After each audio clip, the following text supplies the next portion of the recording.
행복해지신 것 같아요. 우리 손장로님이 오셔가지고. 예. 예. 지난주 금요일 날입니다. 이틀 전인데 그 칼슨 쪽에 있는 그 코너스톤 교회에 제가 설교를 말씀 전한 걸 부탁받고 내려가서 말씀을 전하고 점심 시간이 됐는데 너무 반가운 얼굴들을 몇 사람을 그 교회에서 보게 됐어요. 한 16년 전에 제가 목회하고 있을 때에 우리 시무 장로님으로 있던 그 의사인데 그 독고준 장로님하고 그 와이프하고 그래서 그 교회에서 식사를 하는데 와이프 집사님이 저를 먼저 알아보고 와서 얼마나 정성스럽게 음식을 나한테 제일 먼저 갖다 주고 대접을 하는데 그때 그 아기가 없어가지고 어답터 했다가 그 어답터 한 아기 때문에 그 양반이 그 질투를 했는지 쌍둥이를 가져버린 거예요, 나중에. 그래서 아들 하나, 딸 하나, 그래서 한꺼번에 그냥 삼남매가 되는 그런 가정인데 그 교회에서 그쪽으로 가서 집이 이제 팔로스 보디시 쪽인데 너무너무 열심히 그 교회 담임 목사님이 저희를 얼마나 열심히 봉사를 하는지 참 아름다운 모습을 봤습니다. 또 한 분은 제가 교회를 처음 92년도에 1년도에 개척할 때에 그때에 우리 장로님으로 또 권사님으로 함께 섬겼던 그 김종묵 장로님, 지금 그분은 세상을 떴고 그 부인 되시는 분이 요즘은 그 전도사님이 되셔가지고 섬기는데 그분이 와가지고 또 저를 만나게 됐어요. 그래서 제가 설교하면서 우리 초창기의 교회의 개척 멤버로 엄청나게 좋은 일을 많이 하셨다 소개를 했고 또 한 분은 저하고 대학 동창인데 대학을 다니다가 한국에서 남미로 이주를 해서 학교도 못 마치고 거기서 사업을 해가지고 돈을 많이 벌어서 미국으로 들어와 지금 장로님이 되셨어요. 토렌스에 우리 박성규 목사님 시무하신 요즘 이제 은퇴하고 후임이 왔는데 그 교회 장로님으로 계시는데 또 거기에서 만나게 됐어요. 그 외에 한 분 더 있습니다만 이런 분들을 만나면서 우리가 모여서 그런 이야기를 했어요. 야, 우리가 이렇게 나이를 먹고 이렇게 예수를 잘 믿고 믿음 생활 잘한 게 너무 감사하다. 그래서 저도 참 얼마나 그게 감사한지 우리 예수 믿는 사람은 어디에 있든지 간에 그리스도인으로 살아간다고 하는 것이 이게 너무 귀한 거예요. 그래서 제가 끝까지 우리 믿음의 사람들은 끝까지 경주를 잘해야 된다. 그래서 여러분들 끝까지 예수 잘 믿을 수 있기를 바랍니다. 그래서 오늘은 제가 여러분들이 예수 잘 믿는 방법, 신앙생활을 어떻게 하면은 내가 가장 은혜를 잘 받을 수 있고 주님하고 가까워질까? 신앙의 지름길에 대해서 말씀을 드리려고 합니다. 오늘 이 시대는 모두가 빠른 것을 원해요. 빠른 것, 지름길. 좀 더 저거보다 빨리 했으면 좋겠다. 그래서 전부 빠르게 이제 비행기도 교통도 얼마나 누가 더 빨리 가는 차를 만드느냐, 비행기를 만드느냐. 이제 지름길을 좋아합니다. 속성을 좋아하고 빨리빨리를 좋아하고 신속한 결과를 요구하는 것이 오늘 현대인들이에요. 신앙의 길에도 지름길이 있다고 하면 좋겠다는 이런 생각을 해보기도 합니다. 어떻게 하면 우리가 예수를 빠르게 더 잘 믿을 수 있을까? 오늘은 그 비법을 가르쳐 드리려고 그래요. 우리 코리아타운의 이야기를 들어보니까 외국 사람들이 제일 먼저 한국말을 배우는 말이 무슨 말이에요? 빨리빨리. 히스패닉들이 제일 먼저 배우는 말이 빨리빨리라고 그래요. 그 말은 다 안다는 거예요. 전 세계가. 그래서 우리가 빨리빨리 우리가 할 수 있는 거, 빨리빨리 성공할 수 있는 거, 빨리빨리 하나님의 자녀로서 승리할 수 있는 방법. 오늘 본문에 보면은 예수님이 처음으로 외국 여행을 떠나시는 그런 모습을 소개하고 있어요. 21절에 보면 예수님이 두로와 시돈 지방으로 들어가서 거기에 머물렀다고 하는 말씀이 나옵니다. 여기에 두로와 시돈 지방은 서로 이웃하고 있는 항구 도시를 말하고 있습니다. 바닷가에 자리 잡은 그런 도시입니다. 아합 시대에 그 유명했던 왕비 이세벨이 바로 이 시돈 지방의 출신입니다. 즉 시돈 왕 엘바알의 딸이 바로 이세벨이었다는 거죠. 예수님이 바로 이 두로라는 곳에 지금 가신 거예요. 첫 여행을 가신 거예요. 거기서 예수님은 한 여인을 만나게 됩니다. 그 여인을 통해서 예수님은 만족함을 얻게 되는 이런 칭찬을 나타내는 이런 메시지가 담겨 나옵니다. 이 여인의 이름이 뭔지는 알 수가 없어요. 이 여인은 예수님을 한 번 만나본 일도 없었습니다. 다만 소문으로 예수님 이야기를 들었고 이 여인이 듣자니까 예수님은 기적을 행하고 병자도 잘 고치고 귀신도 내어 쫓고 모든 것을 예수님은 다 할 수 있다. 이런 이야기를 들었어요. 그래서 한번 그 예수님을 만나보고 싶은 생각이 간절했던 겁니다. 그런데 소문으로만 듣던 예수님이 지금 그 두로에 와 계신다는 거예요. 그래서 이 여인이 예수님을 찾아가서 처음으로 만나게 됩니다. 그런데 이 여인은 예수님으로부터 대단한 끝에 가서 칭찬을 받게 되었다는 것이죠. 28절을 보면은 여자야 내 믿음이 크도다 내 소원대로 되리라. 아주 큰 칭찬을 받았다는 거죠. 이 여인은 딱 한 번 예수님을 만났는데도 큰 은혜를 입었고 그 믿음을 예수님으로부터 인정받았다고 하는 것입니다. 그 비결이 무엇일까? 그것이 오늘 읽은 성경 속에 나와 있습니다. 여기에 보면 이 여인에게 세 가지의 중요한 모습을 발견하게 됩니다. 이 말씀은 바로 우리가 신앙의 지름길이라고 하는 것을 명심하시기 바랍니다. 이 여인과 같은 그런 세 가지 자세로 우리가 예수 믿게 되면 우리는 신앙의 지름길을 통해서 늘 승리하게 되고 빨리 달려갈 수 있게 됩니다. 자, 첫 번째로 말씀을 드립니다. 이 여인은 자기 자신의 처지를 너무 잘 알고 있었다는 얘기예요. 자기 자신을 알았다는 거예요. 내가 누군가 하는 거.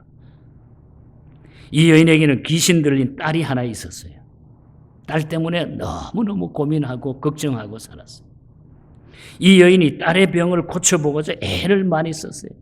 안 다녀본 데가 없어요. 곳곳에 많은 약도 써봤을 것이고 고민하며 다녔어요.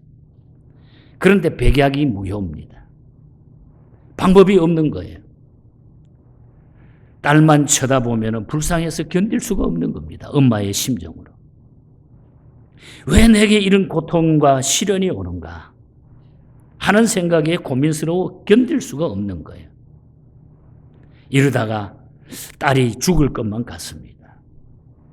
이 문제를 해결하지 않고서는 절대로 평화와 기쁨과 안정이 올 것 같지가 않아요. 그래서 이 여인은 딸의 병을 고치는 것을 생활의 최우선으로 삼고 여기에 온 마음과 신경을 쏟고 있는 그런 중이었던 것입니다. 이런 사람은 여러분 반드시 그 병을 고칠 수가 있고 문제를 해결할 수 있다는 거예요. 자신의 문제를 정확히 파악하고 있는 사람은 그 문제를 꼭 해결할 수 있다고 하는 그 사실이에요. 자기 자신이 병들었다는 것을 아는 사람은 그 병을 고칠 수가 있습니다. 자기 자신이 흉악한 죄인이라는 것을 알고 있는 사람은 죄사함을 받을 수가 있어요. 여러분. 문제는 모르는 거예요. 모르는 거. 모르니까 그냥 앉아있다가 사람이 죽는 거예요. 모르고 자기 고집 피우다가 어떤 사람은 그래요. 병원에 가가지고 의사가 혈압이 높으니까 혈압약 먹었어요. 저 병 안 믿는 거예요. 저거 이상한 유튜브나 들여다보고 그걸 믿고 안 믿어요. 그러다가 그냥 터져가지고 불구자가 되고 자기 고집 때문에 안 믿는 거예요. 자기 자신이 누구인 걸 모르는 거예요. 자기는 대단한 것처럼 아무것도 안 해도 자기는 사는 것처럼 그렇게 착각하고 사는 사람이 있다는 거예요. 그러면은 문제 해결을 할 수가 없어요. 옛날에 중국에 편작이라고 하는 유명한 의사가 있었습니다. 그가 임금님을 만났는데 임금님의 안색을 딱 보니까 임금님의 몸에 병이 확 들어있는 거예요. 그래서 임금님께 아뢰었습니다. 몸에 병이 있습니다 하고 진언을 했더니 임금님은 괜찮다. 나는 아무렇지도 않다. 나는 괜찮다. 그러더래. 근데 또 얼마 후에 임금님을 만났을 때 보니까 몸이 그때보다 훨씬 더 좋지 않아 보이는 거예요. 그래서 몸이 좋지 않습니다. 이렇게 진언을 하니까 임금님이 대답하기를 야, 너 자꾸 그런 소리 할래? 약 팔아먹을 사람이 없어서 나에게까지 와서 약 팔아먹으려고 너 그러는 거지? 요즘 말로 그렇게 임금이 구중을 해서 화를 냈다. 그리고 얼마 후에 다시 세 번째 만났는데 임금님을 만났습니다. 그때는 이 편작이라는 의사가 아무 소리도 하지 않았어요. 임금님 앞에. 그랬더니 임금님이 야, 너 이번에는 왜 아무 말도 안 하느냐 궁금했어요. 그러면서 너 왜 아무 말 한마디 안 하냐 그랬더니 그래서 임금님이 의사를 향해서 그렇게 말을 했더니 그 의사가 이렇게 대답을 했어요. 처음에는 병이 몸 밖에 있어서 침만 맞아도 치료가 될 수 있었습니다. 그리고 지난번에 두 번째 뵀을 때 병이 몸속으로 들어가서 뜸만 뜨면은 치료가 될 수 있었습니다. 그리고 지금 오늘 보니까 그런데 병이 뼈 속에까지 다 퍼져 있습니다. 이제는 침으로도 뜸으로도 약으로도 고칠 수가 없습니다. 그리고 얼마 있다가 그 임금은 죽었다고 하는 그런 얘기. 이 임금은 경고를 했는데도 불구하고 자기 자신이 심각한 병자인 줄 모르고 있었다는 거예요. 그러면 죽는 거예요. 모르면 죽는 거예요, 여러분. 열왕기하 5장에 보면은 나만이라고 하는 아람 나라의 군대 장관이 나오죠. 너무 잘 알죠, 우리가. 그런 백성들로부터 존경받고 임금으로부터 신임받는 능력 있는 군대 장관입니다. 요즘 말하면 국방부 장관이. 그런데 그는 몸이 썩어 들어가는 문둥병에 걸렸어요. 그런 병을 고치기 위해서 온갖 노력을 다 하다가 계집종의 말에 귀를 기울여 가지고 선지자 엘리사를 찾아갑니다. 엘리사 만나면 병 고친다고 그래가지고 엘리사를 찾아가죠. 그런데 엘리사를 찾아갔더니 엘리사가 방에 딱 앉아가지고 자기가 왔는데도 내다보지도 않습니다. 그리고는 하는 말이 요단강에 가가지고 7번 씻으시오. 모욕하라는 거예요. 요단강에 가서. 얼마나 우스운 얘기입니까? 감히 누구 앞인데 나와보지도 않고 그런 이야기를 하겠어요. 자기 나라에도 강이 많습니다. 요단강보다 더 맑고 더 깊고 좋은 깨끗한 강이 많이 있습니다. 그런데 여기까지 왔는데 그것도 얼굴도 내미지도 않고 요단강에 가서 씻기만 해라. 그렇게 이야기를 하니까 화가 그냥 치밀어 오는 이 나만은 몹시 기분이 나빠서 그래서 화가 나서 그냥 돌아갑니다. 가는 도중에 시종이 이렇게 얘기합니다. 장군님, 당신은 장관인 줄만 알지만은 자신이 문둥병자인 줄을 모르십니까? 더 어려운 일을 시켜도 그대로 하셔야 됩니다. 몸을 씻으라는 일이 뭐 그렇게 힘듭니까? 그래서 시종이 그렇게 얘기했더니 한번 시키는 대로 해보십시오. 간절히 부탁했더니 나만이 그 말에 충격을 받게 되죠. 그래서 그가 시종의 말대로 요단강에 가서 7번 씻었더니 6번까지 씻었는데도 아무 변화가 없어요. 뭐 한 번 들어갔다가 나오면은 조금 변했으면 5번 나왔을 때 이제 없어지네 이렇게 했으면 모르지만 6번까지도 그대로 변화가 없었는데 7번 딱 들어갔다 나오니까 병이 깨끗하게 나았다는 거죠. 사람들이 자신의 문제를 바로 인식하지 못하는 이것이 문제라는 거예요. 내가 누구인가? 나 자신이 지금 살이 썩어 들어가고 있는데 문둥병자라고 하는 사실을 모르면은 문둥병자인 줄 모르면 병을 못 고친다는 거예요, 여러분. 내가 누구인지를 자기 문제를 모르면은 우리는 결국은 그것 때문에 내 인생은 실패자로 끝난다는 거죠. 지금 세상에는 이런 사람이 너무너무 많습니다. 어떤 분은 병원에 입원해서 임종이 가까워오고 있습니다. 가족들은 예수 믿으라고 복음을 전합니다. 죽을까봐, 그냥 죽을까봐 안타까워가지고 예수 믿으라고 이야기한. 그런데 본인은 받아들이지를 못합니다. 자기가 누군지 모르니까. 그래서 회개하고 예수님이 영접하고 구원받으라고 하면은 믿기는 뭘 믿느냐고 고집을 부려요. 끝까지, 죽기 전에까지. 얼마나 무지한 고집입니까, 여러분? 모르면 결국 망하는 밖에 없어요. 지옥 백성밖에 될 것이 없다는 거예요. 그래서 결국은 멸망하게 된다고 하는 사실이죠. 이 여인을 보시기 바랍니다. 지금 이 여인은 자기에게 주어진 생활 중에서 최우선순위가 무엇인가를 잘 알고 있습니다. 딸의 병을 고치지 않고서는 그 어느 곳에서도 행복이 없고 기쁨이 없고 평화가 없다는 것을 너무나 잘 아는 거예요. 자기 자신에 대해서. 이 여인이 그렇게 자신을 철저하게 잘 알고 있으니까 예수님께 찾아가서 고침을 받게 되는 겁니다. 문제는 자신을 잘 아는 것이 중요하다는 거예요. 내 입장이 어떻고 내가 할 수 있는 일이 무엇이냐. 그래서 우리는 이 문제는 우리가 내려놓아야 돼요. 신앙의 지름길은 내 자신이 누군지, 내 삶에 대한 잘못됨을 그대로 내리시면 된다는 거예요. 이것이 우리가 예수 제일 잘 믿는 방법이에요. 자기 자신을 내려놓는 것. 두 번째는 이 여인에게는 뜨거운 열망이 있었습니다. 열망. 세상이, 사람이 세상을 살아간다고 하는 이런 가벼운, 이런 장난적인 이야기가 아니잖아요. 한번 살아보는 그런 일이 아니잖아요. 거기에는 열망이 있어야 돼요, 여러분. 다부진 모습이 있어야 돼요, 하나님 앞에 살아가면서. 세상을 허리멍텅하게 살아가는 사람을 보면 답답합니다. 그런 사람에게는 하늘이 기회를 주시지 않아요, 여러분. 그런 사람 대부분이 여행을 좋아하는데 그런 사람에게는 여행도 오지 않습니다, 여러분. 삶에는 책임이 따라야 되고 열망이 있어야 돼요. 우리의 삶에는 책임이 따라야 되고 열정적인 열망이 있어야 돼요, 여러분. 이 여인을 보시기 바랍니다. 예수를 만나기만 하면은 뭔가는 이루어질 것만 같은 열망이 생긴 거예요. 야, 그분 만나면 모든 것이 해결된다는 열망을 가지고 있었던 거예요. 만나기만 하면 틀림없이 내 딸이 고침받게 될 것이다. 우리 신앙생활은 이런 열정적인 열망을 가져야 돼요.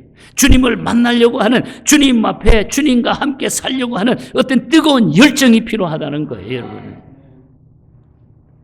그래서 만사를 제쳐두고 갔더니 제자들이 막 길을 막아요. 여인의 길을 막아요. 접근할 수가 없어요. 그렇지만 이 여인에게는 목적이 분명해요. 뜻이 분명했습니다. 열망이 있어서 막 뚫고 들어가는 거예요. 그런 이 여인의 길을 누가 막겠어요? 사람이 어떤 일의 목적이 여러분 분명하기만 하면은 방법과 길은 반드시 생기게 돼 있어요. 목적이 뚜렷하면요, 방법이 반드시 생기게 돼 있어요. 저는 지금까지 살아오면서 그런 경험을 많이 해봤어요. 목적이 분명하면은 길이 있어요, 여러분. 길이 있어요.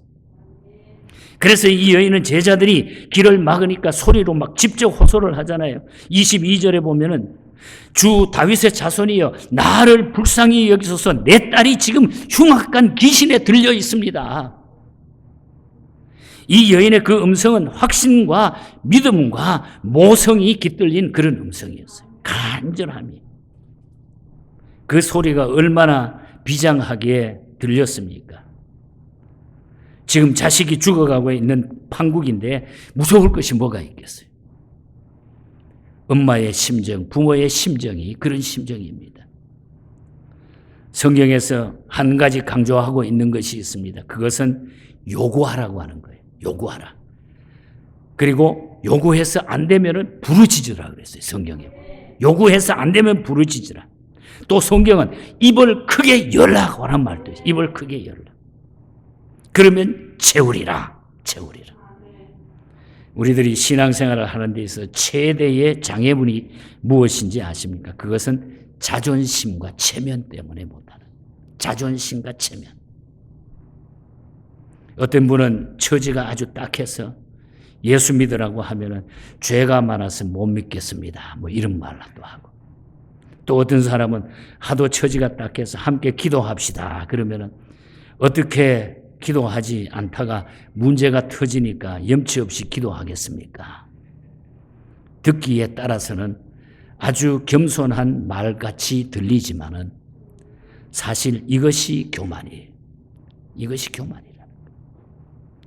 주님께서 죄 지은 자는 오라고 했습니다. 주님께서 기도하라고 했는데 우리는 웬 말이 그렇게 많은지 모르겠어요. 무조건 잘못됐으면 우리 하나님 앞에 기도하고 하나님 앞에 열정을 가지고 믿고 나아가면 된다는 건데 웬 말이 그렇게 많은지, 왜 내 말이 그렇게 많은지, 내 표현이 왜 그렇게 많은지 하나님은 우리의 형편을 너무너무 잘 알고 계십니다. 그래서 다른 사람의 입으로가 아닌 내 입으로 기도하기를 원하시는 것입니다. 속은 지금 골마서 터지고 있는데 체면이 다 뭡니까 여러분? 하나님 앞에 지금 죄 때문에 우리가 죽어가고 있는데 체면이 다 뭐냐 이 말이에요. 체면이. 자존심이 무슨 도움이 됩니까? 내려놔야 돼요. 그래서 성경은 직구하라 그래. 직구. 하나님 앞에 똑바로 구하라는 거예요. 그래서 이 여인이 제자들의 길을 막으니까 예수님께 직접 대고 막 소리를 지르는 겁니다. 지금 사람이 죽어가고 있는데 체면이 다 뭡니까? 자존심이 병 고쳐줍니까? 이 여인 같은 사람은 분명히 길을 열게 된다는 거죠. 우리는 이 여인에게서 삶에 대한 뜨거운 열망을 보게 됩니다. 문제를 풀어보려고 하는 굳은 의지를 보게 됩니다. 그러니까 이런 사람에게는 길이 반드시 열리게 되어 있다는 거예요. 반드시 방법이 생긴다고 하는 거예요. 그래서 사람이 살아가는데 신앙생활을 하는데도 열정과 열망이 꼭 필요하다. 그래서 여러분들 예수 믿으면서 좀 열정을 가지고 주님 앞에 그냥 이것도 아니고 저것도 아니고 말이에요. 나가면 세상, 교회 오면 성도 좀 열정으로 살아가십시다 여러분. 그러면은 다 해결되게 돼 있습니다. 그것이 신앙의 지름길에 끝으로 말씀을 드립니다. 세 번째로는 이 여인에게는 무서운 각오가 있었어요. 각오. 열정과 좀 다른 각오가 있어요. 각오. 이 여인에게서는 우리는 이것이 아니면 길이 없다고 하는 사생결단의 모습을 이 여인에게서 찾을 수 있다는 거예요. 우리도 이런 각오가 좀 있어요. 신앙생활. 이 여인은 예수님을 찾아가기만 하면 문제가 다 풀리는 줄 알았습니다. 그래서 가서 고쳐달라고 애원을 했습니다. 그랬더니 예수님으로부터 반응이 세 가지로 나타나는데 첫 번째, 예수님이 그렇게 했는데도 아무 말하지 않고 묵묵부담이에요. 말 한마디 안 하는 거예요. 22절 보면은 나를 불쌍히 여기소서 내 딸이 흉악한 귀신에 들렸나이다. 그랬더니 23절에 보면은 한 말씀도 대답하지 아니하더라. 예수님이 그렇게 부르짖는데도 가만 계시더라는 거예요. 한 말씀도 해주시지 않았다. 얼마나 무정합니까, 여러분? 나를 불쌍히 여기소서. 그랬지만 계속 무반응이었습니다. 계속 소리를 지르니까 제자들이 예수님 좀 한마디 좀 해주시기 바랍니다. 옆에서 제자들마저 너무 애처로우니까 예수님 좀 한마디 해주세요. 많은 신학자들이 이 부분에 와서 이것은 예수님이 그 여인의 믿음을 시험해 보았다고 하는 이렇게 설명한 분도 있어요. 그래서 예수님이 묵묵부담이었다는 거예요. 그때 예수님이 두 번째 반응을 보이십니다. 그때 하신 말씀이 인간 차별의 말씀을 또 하시는 거예요. 24절에 보면은 내가 온 것은 내 백성을 위해서 왔지 이방인에게는 관심이 없다. 너는 이방인이니까 나 관심 없어. 얼마나 큰 모욕입니까, 여러분? 예수님이 딱 잘라서 너 같은 사람은 안 돼. 뭐 이런 이야기예요. 여러분, 사람이 살다가 가장 슬플 때가 언제인지 아십니까? 그것은 무시당할 때예요. 누구나 다. 여러분, 여기 앉아 계시는 여러분들도 누가 자기를 무시하면 그 못 견뎌요. 저 역시 마찬가지. 무시당하면 못 견디잖아요. 차별 대우를 받을 때입니다. 사람이 못 배웠다고 무시를 당할 때, 가진 것이 없어서 무시를 당할 때, 이때가 가장 슬플 때예요. 무시당할 때. 그게 서럽죠, 여러분. 이 여인이 예수님께 찾아오기만 하면은 다 될 줄 알았는데 예수님께 와 도와달라고 하니까 한동안 대꾸도 안 타가 아무 말도 하나도 안 하다가 너는 내 동족이 아니니까 도와줄 수가 없다. 이렇게 딱 자르는 거예요. 이를테면은 민족차별, 인종차별하는 거예요. 다시 말하면. 미국 같으면 난리 나는 거야, 지금. 그렇지 않아요? 그런데 이 여인을 보시기 바랍니다. 어지간하면 그쯤에서 포기해버리고 그냥 한마디 욕하고 네가 무슨 예수야 하고 그냥 도망가고 그런 거 나 안 믿어 하고 그냥 소리치고 더 큰 소리치고 내 딸 그냥 데리고 가버릴 텐데 그런데 이렇게 됐는데도 불구하고 내 딸을 고쳐달라고 부르짖는 거예요. 그때도. 그래서 세 번째 예수님의 반응이 나타납니다. 26절을 보면은 자녀의 떡을 취하여 개들에게 던짐이 마땅치 아니하리라. 무슨 얘기입니까? 여인을 개 취급한 거예요. 이건 더 무서운 이야기를 하는 거예요. 개 취급했다는 거예요. 이것은 아예 모욕의 극치입니다. 여러분, 욕 중에 가장 모욕적인 욕은 모두가 우리 한국에서 어릴 때는 개자가 다 들어가요. 개자가 다 들어가잖아요. 요즘은 개가 존경받지만은, 예, 미국에서는. 한때는 그냥 전부 모욕적인 말에는 전부 욕하는 데는 다 개자가 들어갔어요. 다 그렇게 욕해봤죠, 여러분. 다 웃는 거 보니까. 이 욕을 듣고 가만히 있을 사람이 없습니다, 여러분. 이쯤 되면 딸이 죽는 한이 있어도 그냥 돌아갔을 거예요. 당시 유대인들은 이방인들을 향해서 실제로 개라고 표현했습니다. 개. 사람 취급 안 했어요. 이방인들에 대해서. 그런데 이 여인은 돌아가지 않아요. 그때도. 돌아가면 결국은 나만 손해라고 하는 각오를 하면서 여기서 포기하면 내 딸이 죽는다고 하는 이 마음을 가지고서 그래서 이 여인은 예수께 이렇게 말합니다. 27절에 가서 주여 옳소이다마는 주님이 하는 말이 옳소이다마는 개들도 제 주인의 상에서 떨어지는 부스러기는 먹지 않습니까? 이 말은 옳습니다. 개들도 부스러기는 주워 먹지 않습니까? 나는 개입니다. 맞습니다. 나는 개 같은 사람입니다. 그러나 개에게도 부스러기는 먹을 수 있지 않습니까? 이거예요. 큰 덩어리는 당신의 백성들에게 주고 나에게는 부스러기라도 좋으니 그것이라도 주십시오 하는 심정이죠. 얼마나 집요합니까, 이 여인이. 딸의 행복을 위해서, 딸의 치료를 위해서 내 딸이 고침받기만 한다고 하면은 그 일념으로 이 여인은 온갖 사람이 가진 진념, 온갖 고통, 온갖 수모 다 겪고 내가 견뎠다고 하는 거.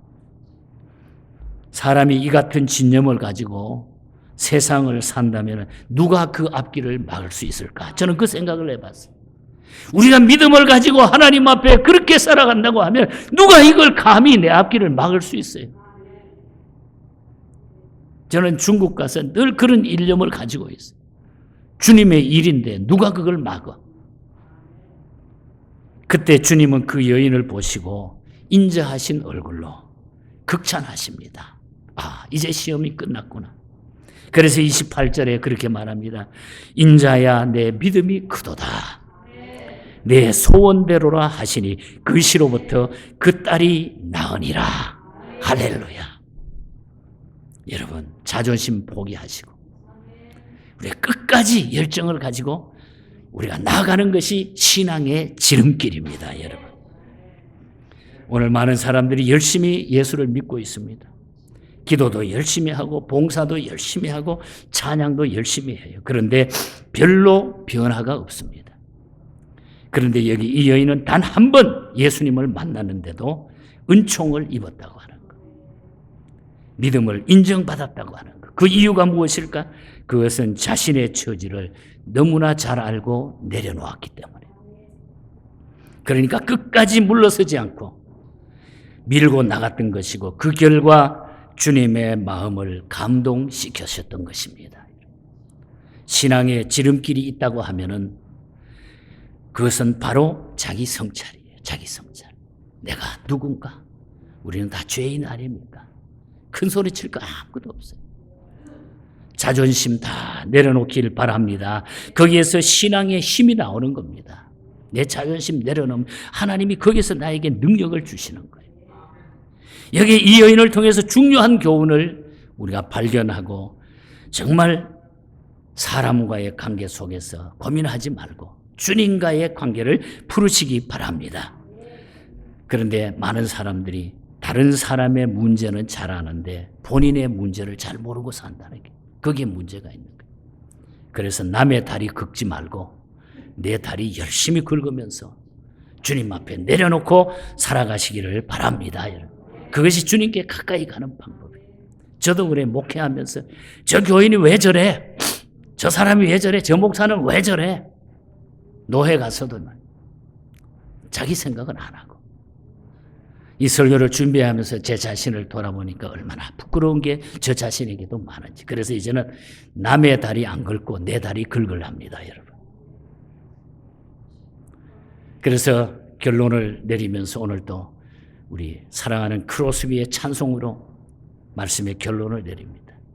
Only a step이라고 하는 그리스도를 영접하는 일에서부터 헌신하는 일에 결단을 요청하는 찬송시를 우리에게 써줬어요. Only a step. 한 걸음만 주께로 가라. 한 걸음만. Only 한 걸음만 주께로 가라. 주께로 한 걸음씩 왜 가지 않느냐? 너의 죄 자복하고 그 앞에 나가라. 주께로 한 걸음씩 너 빨리 나가라. 주께서 너를 맞아 내 죄 사하리라. 주께로 한 걸음씩 주 은혜 받아라. 기회를 잃지 말고 내 마음 정하라. 한 걸음씩 한 걸음씩 주께 나오라. 주님께 아뢰이며 너 복을 받으리라. 값없이 주는 은혜 너 거절 말아라. 주님은 값없이 우리에게 은혜를 주십니다. 한 걸음씩 주님 만나서 예수 잘 믿다가 우리 천국에서 다 만날 수 있기를 축복합니다. 하나님 감사합니다. 감사합니다.